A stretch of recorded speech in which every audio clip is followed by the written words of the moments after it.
Hello my lovely people. तो कैसे हैं आप लोग? आई होप आप लोग बहुत अच्छे हैं। तो मैं हाजिर हूँ एक नई मज़ेदार स्टोरी के साथ। तो चलिए कहानी स्टार्ट करते हैं। ये कहानी है एक डरावनी रात की। किसी गांव में बंटी नाम का एक लड़का रहता था। वह परीक्षा देने के लिए गुजरात जा रहा था। ठंडी का दिन था। चारों तरफ से कोहरा छाया हुआ था। आमने सामने भी कोई नहीं दिख रहा था। पूरे 15 घंटे के बाद वह गुजरात पहुंच ही गया। परीक्षा अगले दिन थी, इसलिए वह एक होटल में रहने के लिए सोचा। रात हो गई थी और कहीं भी उसे उसके बजट में सस्ता होटल नहीं मिल रहा था। काफी ढूंढने के बाद उसे एक सस्ता होटल मिल ही गया। वह उस होटल में एक कमरा बुक करवाया और जब वह कमरे में गया तो देखा कि कमरे के चारों तरफ जाले लगे हुए थे। ऐसा लग रहा था कि यह कमरा काफी सालों से बंद पड़ा था और कमरे के अंदर का माहौल एकदम डरावना और सुनसान लग रहा था। लेकिन उसने ये सब नजरअंदाज कर दिया और होटल से खाना मंगवाया और खा पी कर सोने चला गया। जब वह सो रहा था तो लगभग रात के 1 बजे के करीब उसे किसी के पायल के घुंघरू की आवाज सुनाई दी। बटी तुरंत नींद से उठ गया और जल्दी से खिड़की के पास गया ये पता करने के लिए कितनी रात को किसकी पायल की आवाज सुनाई दे रही है और इस सुनसान रास्ते में कौन आधी रात में वो घूम रहा है, क्योंकि वहाँ होटल में बंटी और मैनेजर के अलावा कोई भी नहीं था। तो ये फिर किस औरत की पायल की आवाज सुनाई दे रही है? बंटी खिड़की पर काफी देर तक खड़ा रहा, लेकिन उसे कोई भी नहीं दिखाई दिया। फिर उसने अपने कमरे से मैनेजर को फोन किया और उसे बताया कि मुझे इतनी रात को कब से किसी के पायल की आवाज सुनाई दे रही है, आपको भी दे रही है क्या? मैनेजर ने कहा कि सर ऐसी कोई बात नहीं है, आपको हवा से ऐसा लग रहा होगा। वैसे भी ये जंगली इलाका है, तो हल्की हवा भी तूफान की जैसी लगती है। आप सो जाइए, ऐसी कोई बात है ही नहीं। बंटी मैनेजर की बात पर भरोसा करके फिर से सोने चला गया। कुछ देर बाद उसे दोबारा वही पायल की आवाज पहले से भी ज्यादा तेज सुनाई देने लगी। इस बार उसने अपने कमरे का दरवाजा खोला और सीधा होटल के बाहर देखने के लिए चला गया।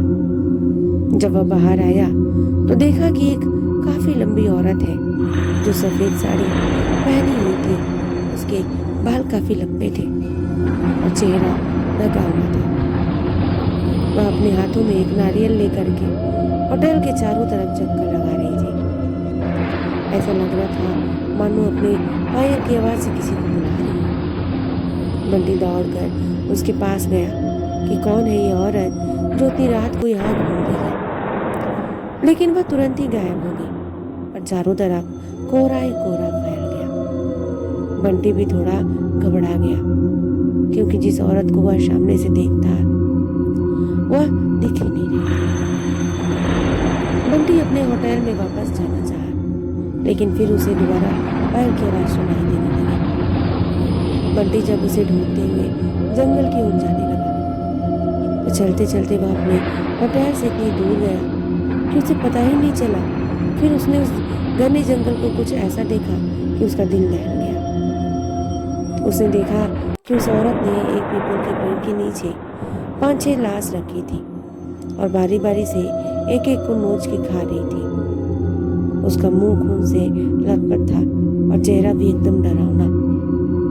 बंटी जब ये सब देखा तो उसके पांव तले जमीन खिसक गई और ये सब नजारा देखते ही उसे डर के मारे रोना भी आने लगा। वह चुड़ैल अब मुझे भी मार देगी, क्योंकि अपने पायल की आवाज से यहाँ तक मुझे लेकर आई है। लेकिन उसने हिम्मत से काम लिया और हनुमान चालीसा पढ़ते पढ़ते धीरे से वहां से भाग गया, ताकि भूत उसे देख न ले, क्योंकि भूत तो भूत होते हैं। बंटी जैसे ही वहां से भागने की कोशिश किया, वो चुड़ैल अचानक उसके सामने आ गई और उसे इशारों से अपने अड्डे पर ले जाने लगी, जहां पर उसने लाशें रखी थी। बंटी हनुमान जी का जाप करके इतनी तेजी से वहां भागा कि मानो जैसे उसके अंदर किसी की शक्ति आ गई है। भागते भागते वह सीधा अपने होटल वापस आ गया।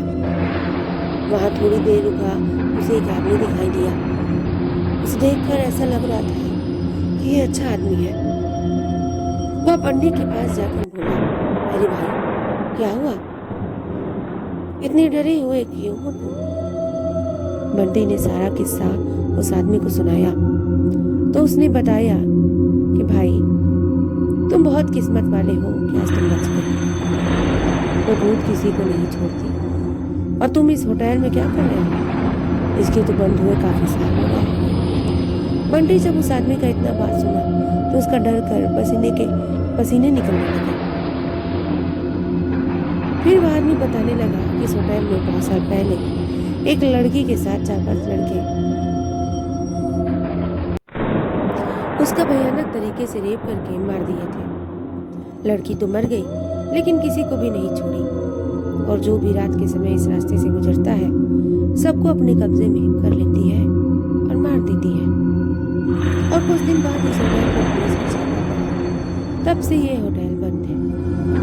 बंटी जब उस आदमी की पूरी बातें सुना तो बहुत जोर जोर से रोने लगा, ये सोचकर कि आज मैं मर ही जाता। फिर वो आदमी बंटी को चुप कराया और बोला, चलो आज रात तुम मेरे घर रह लो, मेरा घर पास में है, डरो मत, अब मैं आ गया हूँ ना। बंटी उस आदमी को धन्यवाद किया और उसके साथ उसके घर चला गया और अपने आप से एक वादा किया कि आज के बाद वह भूलकर भी कभी अनजान जगह पर नहीं जाएगा। तो आप लोगों को स्टोरी कैसी लगी प्लीज़ कमेंट करके ज़रूर बताइएगा। स्टोरी पसंद आई हो लाइक और शेयर करना ना भूलिएगा। मैं मिलती हूँ कल एक मज़ेदार स्टोरी के साथ। Bye bye, take care.